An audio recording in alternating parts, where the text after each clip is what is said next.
जीतू पटवारी जी, उमंग सिंघार जी, मध्य प्रदेश के सीनियर नेता, district block president, party के हमारे कार्यकर्ता, आप सबका यहां बहुत बहुत स्वागत, नमस्कार।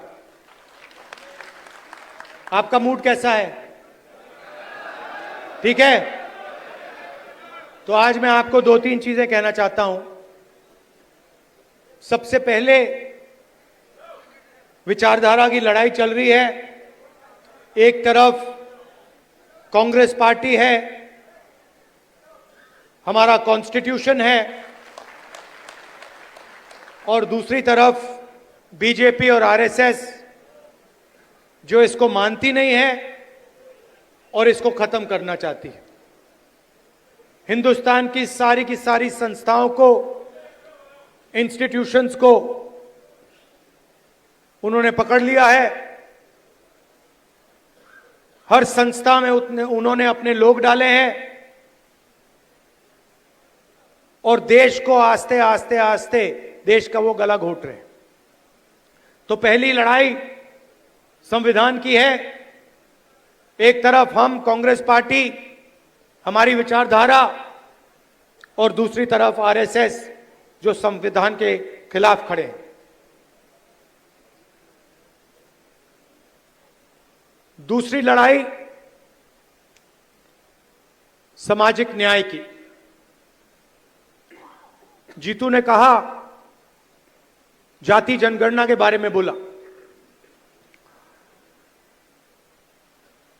पार्लियामेंट हाउस में, लोकसभा में मैंने देश से वायदा किया था कि कुछ भी हो जाए, जाति जनगणना लोकसभा और राज्यसभा में पास होगा।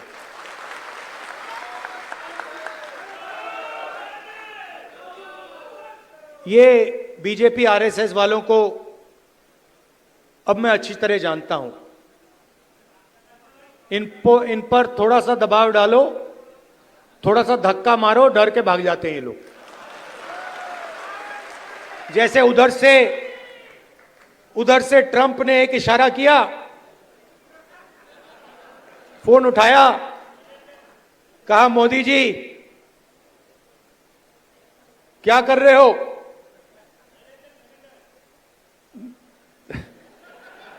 नरेंद्र सरेंडर, और जी हजूर करके नरेंद्र मोदी जी ने ट्रंप के इशारे का पालन किया। आपको एक समय याद होगा जब फोन कॉल नहीं आया था, 7th फ्लीट आई थी, 71 की लड़ाई में 7th फ्लीट आई थी, हथियार आए थे, एयरक्राफ्ट कैरियर आया था। इंदिरा गांधी जी ने कहा मुझे कुछ जो करना है मैं करूंगी।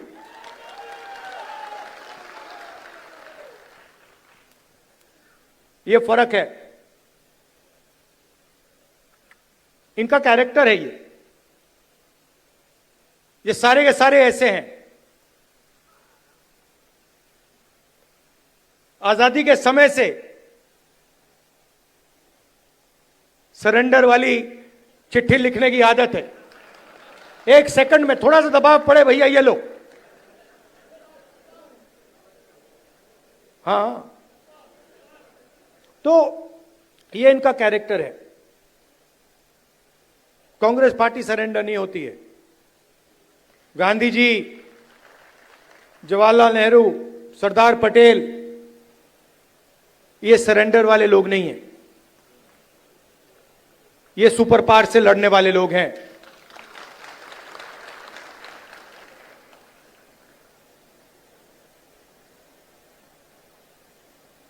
तो जाति जनगणना की बात मैंने कहा, देखिए आपको जो करना है करो। हम सामाजिक न्याय की लड़ाई लड़ेंगे और जाति जनगणना को हम लोकसभा में पास करेंगे। मोदी जी पहले कहते थे कोई जात नहीं है, फिर सिर्फ 4 जात हैं। चुनाव के समय वो ओबीसी बन जाते हैं। गडकरी जी ने कहा, मोहन भगवत ने बयान दिए,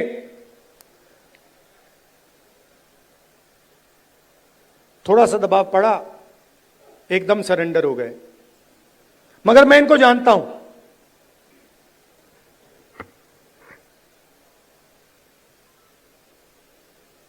जैसे इन्होंने महिला आरक्षण का काम किया था, वो 10 साल बाद वाला, यहां भी वही कोशिश है इनकी। ये करना नहीं चाहते हैं, ये दबाव में आकर बोल गए हैं, मगर ये करना नहीं चाहते हैं, क्योंकि ये इस देश में न्याय नहीं चाहते हैं। ये अंबानी अदानी वाला देश चाहते हैं, अरबपतियों वाला देश चाहते हैं, सामाजिक न्याय वाला देश नहीं चाहते हैं। मैं आपको तेलंगाना की बात करना चाहता हूं। 2 मॉडल हैं जाति जनगणना के, एक तेलंगाना का मॉडल और दूसरा बीजेपी का बिहार का मॉडल, और जो उनकी सोच का मॉडल है। तेलंगाना में जाति जनगणना कैसे हुआ मैं आपको बताना चाहता हूं। बिहार में बंद कमरे में सवाल चुने गए, ब्यूरोक्रेट्स ने सवाल चुने, बिना किसी से पूछे,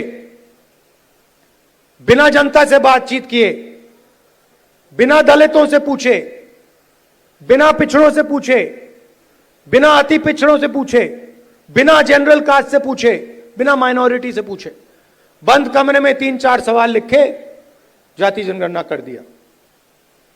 तेलंगाना में हमने लाखों लोगों से सवाल पूछा, दलितों के संगठनों से, आदिवासी के संगठनों से, उनके नेताओं से, और हमने उनसे पूछा कि देखिए, हम जाति जनगणना करने जा रहे हैं, सर्वे करने जा रहे हैं, आप इस सर्वे में कौन से सवाल चाहते हो। 3.5 लाख लोगों ने हमारी प्रोसेस में एक साथ मिलकर सवाल निकाले,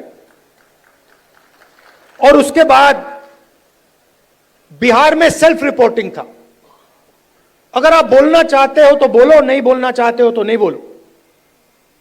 तेलंगाना में हर व्यक्ति, हर परिवार के घर में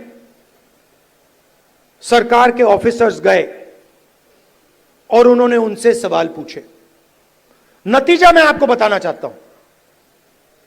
जाति जनगणना में क्या पता लगा? तेलंगाना का जो कॉर्पोरेट स्ट्रक्चर है, प्राइवेट सेक्टर है, आप हैरान हो जाओगे। तेलंगाना का जो प्राइवेट स्ट्रक्चर है, प्राइवेट सेक्टर है, सीईओज, सीनियर मैनेजमेंट, कंपनी के मालिक, इन सब की लिस्ट में आपको एक दलित, एक आदिवासी, एक पिछड़ा वर्ग का व्यक्ति नहीं मिलेगा। यह सच्चाई है। तेलंगाना में जो भी कॉन्ट्रैक्ट सरकार देती है, सारे के सारे कॉन्ट्रैक्ट्स 5% लोगों को मिलते हैं। उसमें ना कोई दलित है, ना कोई आदिवासी है, ना कोई पिछड़े वर्ग का व्यक्ति है। यह सच्चाई है। हम कहते हैं हम सुपर पावर बनना चाहते हैं। दलितों की आबादी 15%, पिछड़ों की आबादी कम से कम 55%, आदिवासियों की आबादी 9%, माइनॉरिटीज 15%, सब जोड़ लो 90% बनता है। इनकी भागीदारी नहीं है। और वही चुने हुए अमीर लोगों को सारा का सारा दिया जाता है। उसी लिस्ट में कॉर्पोरेट सेक्टर की लिस्ट निकालो, बड़े बड़े ब्यूरोक्रेट्स की लिस्ट निकालो, उसमें आपको गरीब जनरल कास्ट का भी कोई नहीं मिलेगा। यह सच्चाई है। मजदूरों की लिस्ट निकालो, उबर ड्राइवर्स की लिस्ट निकालो, जो खाना डिलीवर करते हैं उनकी लिस्ट निकालो, और उसमें आपको पिछड़ा वर्ग, दलित, आदिवासी सब मिलेंगे। दो हिंदुस्तान बन रहे हैं, एक 90% का और दूसरा चुने हुए लोगों का 5-7% का। बड़ी बड़ी बातें होती है सुपर पावर बनेंगे, ऐसे कोई सुपर पावर नहीं बनता है। जब तक हम हर हिंदुस्तानी की शक्ति का नहीं प्रयोग करेंगे तो यह देश सुपर पावर छोड़ो आगे नहीं जा सकता है। यह सच्चाई है। जो भी सपने देखने देख लो, कभी नहीं हो सकता। हिंदुस्तान जब ही आगे बढ़ता है जब इस देश की पूरी शक्ति का प्रयोग होता है, जब सब लोगों को लगता है कि हमारी भी भागीदारी है, हमारा भी भविष्य है, हम भी आगे जा सकते हैं। आप मीडिया देखो,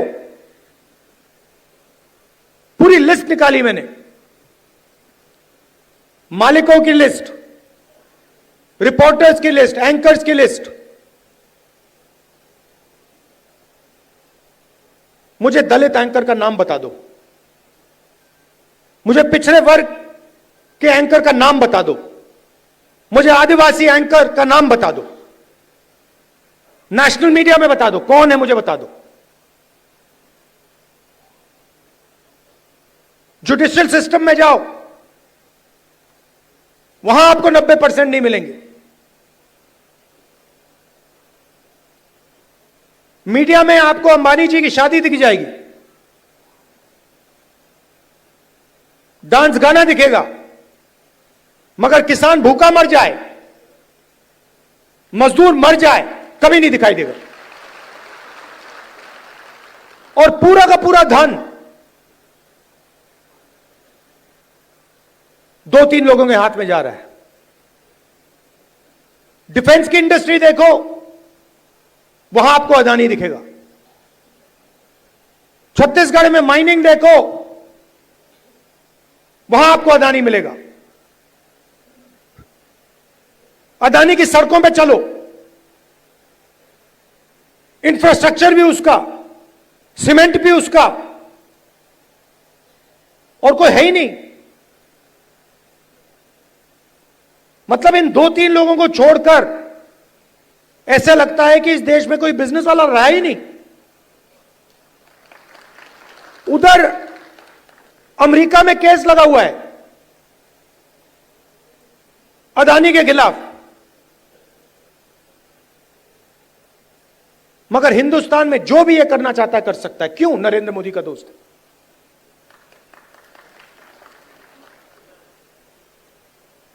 तो हो क्या रहा है? 90% को परे कर दिया, गरीब जनरल कास्ट को परे कर दिया, और सारे के सारे बिजनेस यही 5-6 लोगों को दे रखे हैं। नाम आप जानते हो। और ये क्या करते हैं? आप मुझे बताओ, अदानी बनाता क्या है? अदानी पूरा का पूरा चाइना का माल हिंदुस्तान में बेचता है।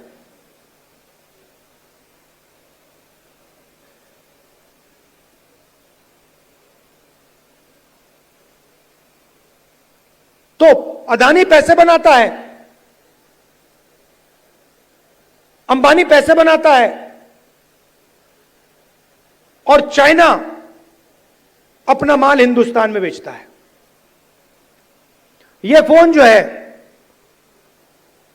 यह अदानी अंबानी जैसे लोग बेचते हैं हिंदुस्तान में, मगर इस फोन से चाइना के युवा को रोजगार मिलता है, हिंदुस्तान के युवा को रोजगार नहीं मिलता है। वो सब कुछ बनाते हैं, शर्ट, पैंट,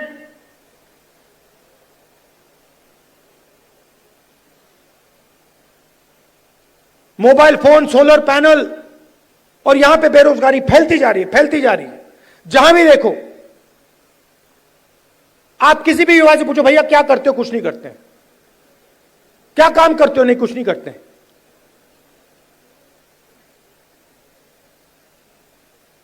यह हिंदुस्तान की सच्चाई है और इससे छुपा नहीं जा सकता, चाहे मीडिया कुछ भी कहे। देश की सच्चाई है कि इस देश के युवाओं को रोजगार नहीं मिल सकता और इस देश के युवाओं का कोई भविष्य नहीं है। अगर आपको बिजनेस चलाना है हिंदुस्तान में, या आपका नाम अदानी हो या अंबानी हो, नहीं तो आपके लिए डिमोनेटाइजेशन, गलत जीएसटी,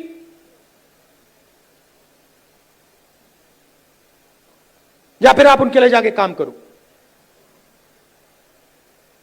जाति जनगणना पूरे देश को दिखा देगा इस देश में किस प्रकार से अन्याय हो रहा है, किसको फायदा मिल रहा है, किसको नहीं मिल रहा है। किसी को चोट लगती है, आपका कभी फ्रैक्चर हुआ है? फ्रैक्चर हुआ है, डॉक्टर ने आपको सबसे पहले क्या बोला? सबसे पहले बोला देखो भैया दिखा दो, एक्सरे करा दो। आपने उनसे कहा नहीं मैं नहीं कराऊंगा एक्सरे। अगर आप कहते मैं नहीं कराऊंगा तो डॉक्टर आपको क्या कहता? फोर्स करता।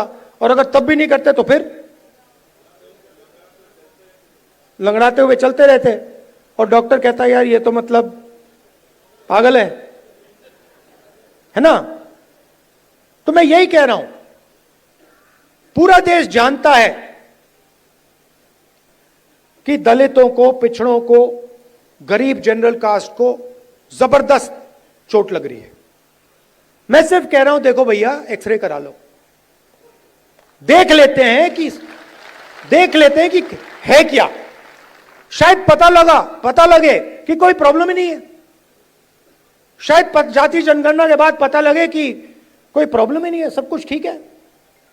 कॉर्पोरेट सेक्टर में हर वर्ग के लोग हैं, जुडिशरी में हर वर्ग के लोग हैं, कोई प्रॉब्लम नहीं है, ठीक है। मगर अगर एक्सरे से पता लगा कि टांग टूटी हुई है तो कुछ ना कुछ तो करना पड़ेगा ना। तो इसीलिए बीजेपी नहीं चाहती है, क्योंकि अगर जाति जनगणना हो गया तो ये इनका जो अदानी अंबानी वाला मॉडल है ये वहीं खत्म हो जाएगा। क्योंकि देश को पता लग जाएगा कि 90% को कोई फायदा नहीं हो रहा है, ये 5-10% को सारा का सारा हिंदुस्तान का धन जा रहा है और जनता अपने आप खड़े होकर उसको रोक देगी।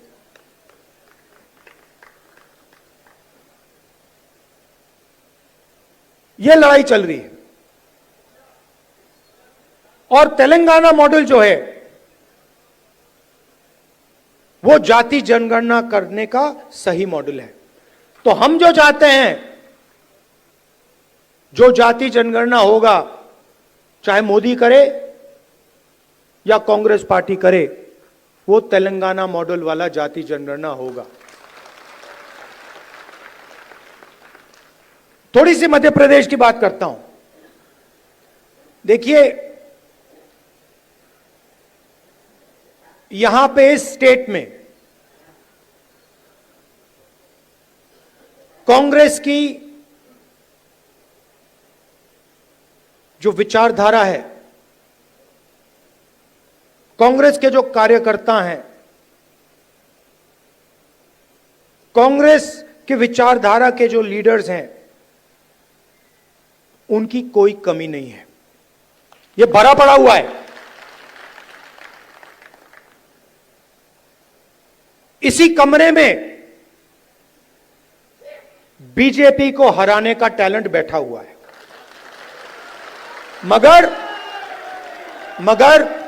मगर आपके हाथ बंधे हुए हैं।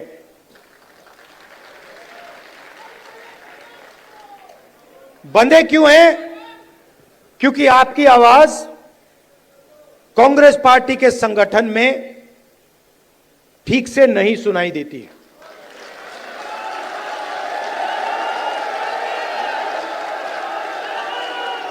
ये हमारी सेना है, ये लड़ने के लिए तैयार है, ये मरने के लिए तैयार है। बीच में 2-3 लोग उल्टे सीधे बयान देते रहते हैं।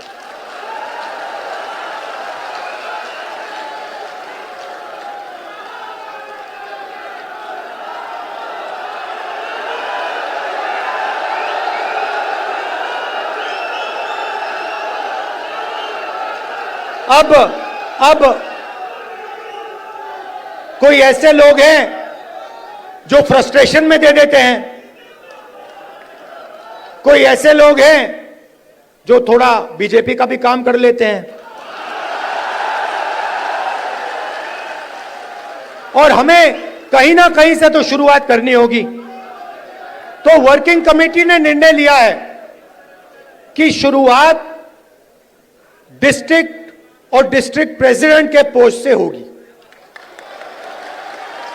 और वहां से, उस शुरुआत से हम पार्टी को मध्य प्रदेश में, गुजरात में, बाकी प्रदेशों में खड़ा करेंगे। अब यहां पे डिस्ट्रिक्ट प्रेसिडेंट आए हैं, और आप में से ऐसे लोग होंगे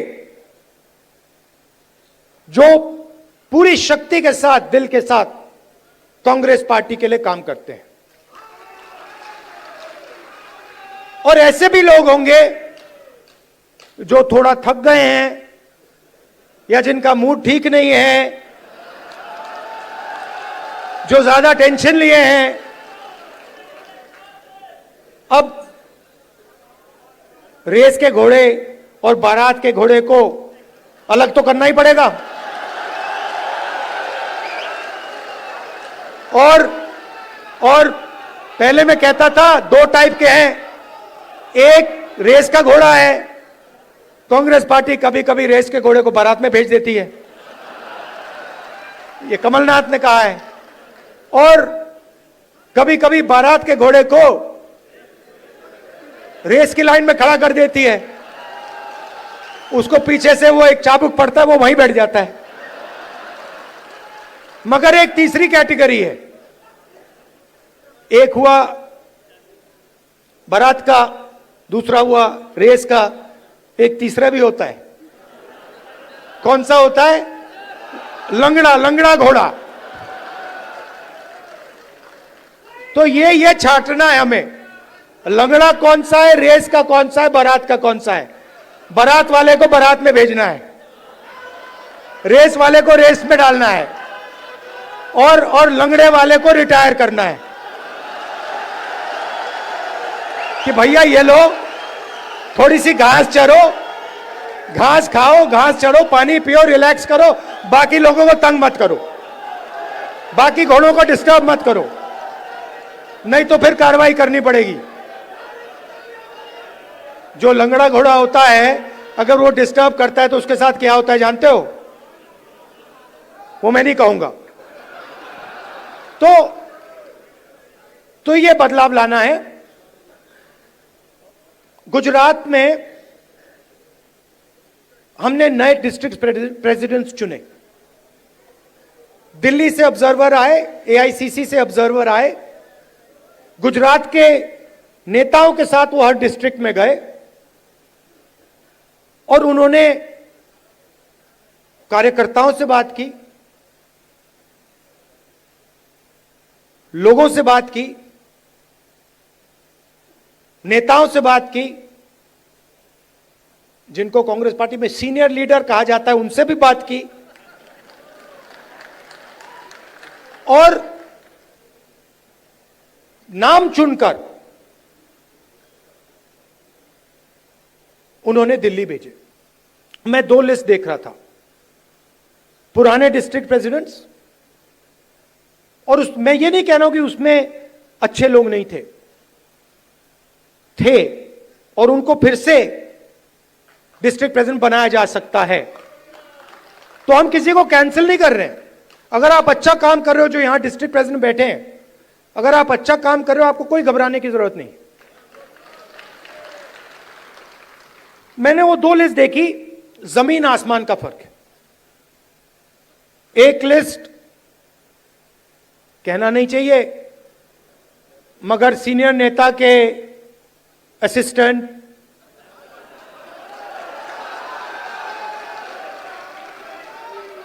और दूसरी लिस्ट में पोटेंशियल फ्यूचर गुजरात की लीडरशिप। वही हम मध्य प्रदेश में करना चाहते हैं। और अगर हम ये नया बदलाव ला रहे हैं तो ये सिर्फ डिस्ट्रिक्ट लेवल पे नहीं रुक सकता है। ये एक कदम है। इसके बाद हम ब्लॉक और जो गांव तक का लेवल है, लोकल बॉडी का लेवल है, वहां भी जाएंगे। मगर मैं जो डिस्ट्रिक्ट प्रेसिडेंट बनेंगे और सचमुच में इसी कमरे से बनेंगे, मैं आपको एक बात कहना चाहता हूं और आप अच्छी तरह सुनिए। जो लोग मध्य प्रदेश में कांग्रेस पार्टी के डिस्ट्रिक्ट प्रेसिडेंट्स बनेंगे, वो ही इस पार्टी को मध्य प्रदेश में भविष्य में चलाएंगे। कैसे? जो नया डिस्ट्रिक्ट प्रेसिडेंट बनेगा वो पुराना डिस्ट्रिक्ट प्रेसिडेंट जैसा नहीं होगा। फर्क क्या होगा मैं आपको सिंपल तरीके से बता दूंगा। नए डिस्ट्रिक्ट प्रेसिडेंट को हम ऑब्जेक्टिव तरीके से नापेंगे। वोट बढ़ रहे हैं, हां या ना? लोकल बॉडी के चुनाव में, एमएलए के चुनाव में, एमपी के चुनाव में वोट बढ़े या घटे, हां या ना? दूसरा, डिस्ट्रिक्ट में जब कांग्रेस पार्टी की विचारधारा पर आक्रमण होता है, किसी दलित को, आदिवासी को, पिछड़े वर्ग को, गरीब जनरल कास्ट को, महिला को मारा जाता है, पीटा जाता है, दबाया जाता है, माइनॉरिटी को मारा जाता है, पीटा जाता है, दबाया जाता है, कांग्रेस पार्टी क्या वहां खड़ी मिली या नहीं मिली? और तीसरा, न्यू जनरेशन लीडरशिप, चाहे वो पार्टी के अंदर हो या पार्टी के बाहर, क्या उन लोगों को डिस्ट्रिक्ट में बढ़ावा दिया जा रहा है? क्या डिस्ट्रिक्ट प्रेसिडेंट और वर्कर के बीच में अच्छा संबंध है? क्या डिस्ट्रिक्ट प्रेसिडेंट सबको एक साथ लेकर आगे चल रहा है या अपनी ही राजनीति कर रहा है? ये उसकी जिम्मेदारियां हैं। मगर जिम्मेदारी बिना पावर नहीं दी जा सकती है। मैंने आपको जिम्मेदारी दे दी, मैंने आपको माइक दे दिया और ये जो कांग्रेस पार्टी में हम करते रहते हैं इसका कोई मतलब नहीं। तो अगर हम आपको माइक दे रहे हैं तो उसमें कम से कम 440 का करंट होना चाहिए। और 440 का करंट हम कैसे देंगे? जो हमारा डिस्ट्रिक्ट प्रेसिडेंट होगा उसकी आवाज लोकल बॉडी के कैंडिडेट्स को चुनने में, एमएलए के कैंडिडेट्स को चुनने में और लोकसभा के कैंडिडेट्स को चुनने में सुनाई देगी। अगर कोई सोचता है कि वो डिस्ट्रिक्ट प्रेसिडेंट को अलग कर दे और वो कांग्रेस पार्टी में आगे बढ़ेगा तो वो आज के बाद गलतफहमी में है। तो हम 55 लीडर चाहते हैं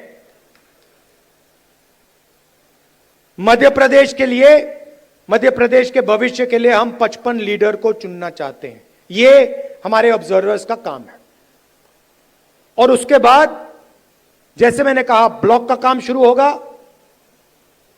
पंचायत लेवल का काम होगा, वार्ड लेवल का काम शुरू होगा। मगर ये एक बहुत गहरा कदम लिया जा रहा है। मैं जानता हूं कि आप लोग कांग्रेस पार्टी को आगे बढ़ाना चाहते हो और मैं जानता हूं कि आपको कितना फ्रस्ट्रेट किया जाता है।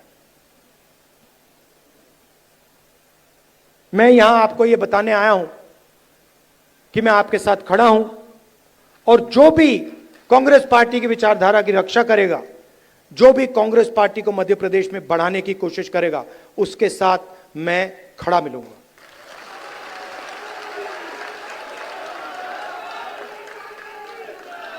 मध्य प्रदेश में कांग्रेस पार्टी की कोई कमी नहीं है। मैं आपको बता रहा हूं, आप मानो ना मानो, मैं आपको बता रहा हूं, जिस दिन आपने मन बना लिया, सिर्फ इस कमरे ने और किसी ने नहीं, जिस दिन इस कमरे में 20% लोगों ने मन बना लिया कि यार बीजेपी को उधेड़ के फेंकना है, उस दिन बीजेपी का आप परे कर दोगे। मेरी जितनी भी जरूरत होगी, जहां भी आप मुझे ले जाना चाहते हो, आप मुझे बुलाओ, मैं हाजिर हो जाऊंगा। आप सबका दिल से बहुत बहुत धन्यवाद। नमस्कार, जय हिंद। अच्छा, आखिरी बात भूल गया मैं, सबसे जरूरी बात, कांग्रेस पार्टी में डिस्ट्रिक्ट प्रेसिडेंट के लिए कांग्रेस प्रेसिडेंट का मेरा, वेणुगोपाल जी का दरवाजा 100% खुला मिलेगा। धन्यवाद, जय हिंद। राहुल गांधी जी ने जो